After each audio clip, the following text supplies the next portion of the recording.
नमस्कार दोस्तों, आपका स्वागत है एक बार फिर हमारे वीडियो में जिसका नाम है अकाउंटिंग नॉलेज। बात करेंगे इस वीडियो में कि जब हम कभी किसी ऐसे प्रॉपर्टी खरीदते हैं, हमें काफ़ी कन्फ्यूजन सी रहती है कि हमें कितना डीटेल्स काटना चाहिए और किस रेट पर डीटेल्स काटना चाहिए और हमें कौन सी सेक्शन लेनी चाहिए। तो आज के इस वीडियो में हम बात करेंगे कि हम कैसे सिंपल वे में समझें कि जब हम एक NRI से प्रॉपर्टी खरीदते हैं तो हमारे लिए एक अलग कौन कौन से सेक्शन लगते हैं और किस प्रकार से हमें डिटेल्स काटना होता है और कौन सा फॉर्म फाइल करना होता है। ठीक है, तो यही सब जानेंगे आज के हम इस वीडियो में। अगर आप चैनल में पहली बार आएँ तो चैनल को लाइक एंड सब्सक्राइब जरूर करें और बेल आइकन जरूर दबा के जाएँ। ठीक है, चलिए जी वीडियो को स्टार्ट करते हैं। तो सबसे पहले हमें ये चेक करना होता है कि जिसके हम प्रॉपर्टी खरीदते हैं, जो कि NRI है, कि उसके पास पैन कार्ड है या नहीं। अगर उसके पास पैन कार्ड नहीं है तो सबसे पहले उससे उस NRI का पैन कार्ड अप्लाई करिए। जब उसका पैन कार्ड आ जाएगा तो उसके बाद ही आप रजिस्ट्री करा सकते हैं, कि बिना पैन कार्ड के रजिस्ट्री होगी नहीं। कि जब आप रजिस्टर ऑफिस में जाएंगे तो हम मांगते हैं। उसके बाद हमें जैसे अगर मान लीजिए NRI के पास TDS पैन कार्ड भी है तो हमें कौन से सेक्शन में TDS काटना होता है। तो उसके लिए हमें सेक्शन काटना होता है 195। NRI के लिए सेक्शन अलग होता है, एक सेक्शन उनका होता है 195। उसी सेक्शन में हमें TDS काटना होता है। कितना काटना होता है वो आपको इस चार्ट से समझाता हूँ मैं। मान लीजिए आपकी प्रॉपर्टी लेस देन 50 lakhs है।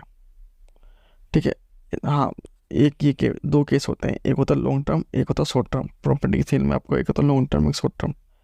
अगर आपकी प्रॉपर्टी लॉन्ग टर्म है, 2 साल से मोर है, 2 साल से अगर आपने कोई प्रॉपर्टी से आपने खरीदी है सेलर से, अगर उसकी प्रॉपर्टी 2 साल से ऊपर है तो आप उसके हो गए लॉन्ग टर्म। और अगर वही प्रॉपर्टी अगर 2 साल से नीचे है, उससे पहले सेल कर रहा है सेलर, तो वो हो गई शॉर्ट टर्म।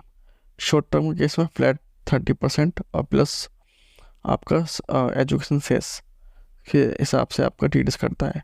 लेकिन जब आपकी प्रॉपर्टी लॉन्ग टर्म होती है तो उस केस में ये चार्ट जो मैं आपको दिखा रहा हूँ इसके हिसाब से करता है।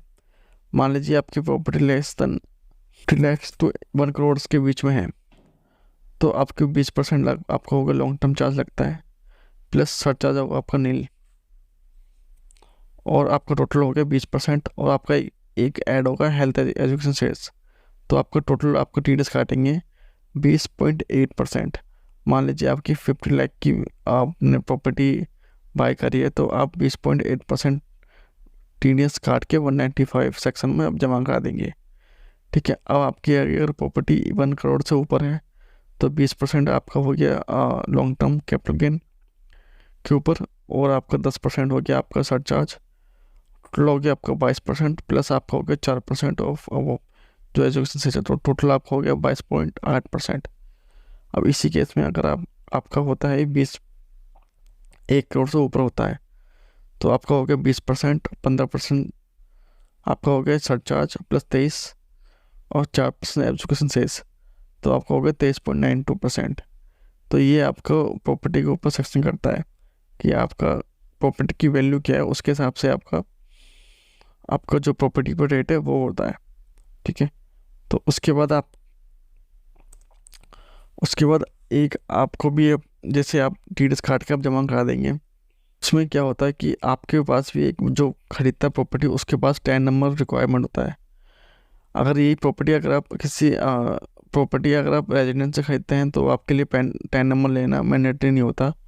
लेकिन अगर आप किसी सेलर से जो सेलर जो है वो NRI है तो आपके लिए 10 नंबर लेना मैंडेटरी होता है, क्योंकि उसके लिए आपको एक फॉर्म फाइल, जैसे आप 10 नंबर लेंगे उसी के हिसाब से आपका TDS जमा होता है सेलर का। ठीक है, तो सेलर का आप TDS काटेंगे 195 में उसके पैन के अगेंस्ट, फिर वो आप जमा करा देंगे। जो नेक्स्ट मंथ की 7 तारीख आएगी उससे पहले आप उसके पहले आपको जमा कराना होता है। ठीक है, सेक्शन 195 में। ठीक है, 10 नंबर लेना मैंडेटरी होता है। उसके बाद आपको TDS रिटर्न फाइल करनी पड़ती है और उनको फॉर्म 16A इशू करना पड़ता है। ठीक है, जैसे आप जैसे आप रिटर्न फाइल, जैसे आप मान ली आपने टैक्स डिपॉजिट कर दिया 195 में, उसके बाद आपको एक फॉर्म फाइल करना होता है 27Q, जो कि ये फॉर्म होता है, ये आपको फाइल करना होता है क्वार्टरली। मान लीजिए आपने अप्रैल में आपने TDS जमा कराया, तो आपने अप्रैल, मई, जून, जुलाई के 31 जुलाई से पहले आपको ये फॉर्म 27Q जमा कराना होता है। ठीक है, ये होती है उसकी मंथ की ड्यू डेट। 3 महीने के अगर नेक्स्ट मंथ में आपको जमा करना होता है पूरे 3 मंथ का। ठीक है, इस वीडियो में फॉर्म 27Q कैसे बनाया था वो नहीं बता रहा हूँ। अगर आपको वो पता, अगर आप चाहते हैं कि 27Q कैसे फॉर्म फाइल करते हैं, तो आप मुझे कमेंट बॉक्स में डाल दीजिए, मैं उसके ऊपर पूरी डिटेल में वीडियो बना दूँगा आपके लिए कि कैसे फॉर्म 27Q फॉर्म फाइल करते हैं। अब एक फिफ्थ ऑप्शन होता है कि हमारे पास कि हम इनकम टैक्स ऑफिसर से बोल दें कि आप हमारा लोअर डिडक्शन में TDS रिटर्न आप हमारा लोअर डिडक्शन में कर दीजिए। एक फिफ्थ ऑप्शन ये होता है कि हम इनकम टैक्स ऑफिसर से एक फॉर्म फाइल करना होता है, फॉर्म नंबर 13।